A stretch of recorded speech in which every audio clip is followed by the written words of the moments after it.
May problema ba ang buhay mo? Huwag kang mag-alala.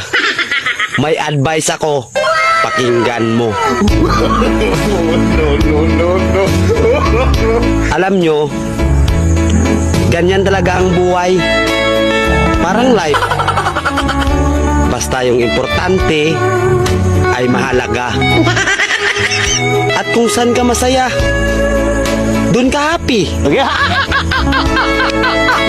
Basta wag kang maniwala sa swerte. Kasi malas yun. Minsan ay sometimes. Kaya matuto tayong tumanggap ng acceptance. Halimbawa, for example, ang baby ay sanggol.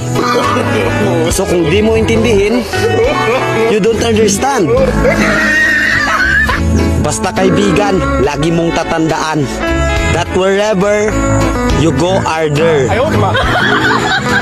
At the end of the day, ay gabi na.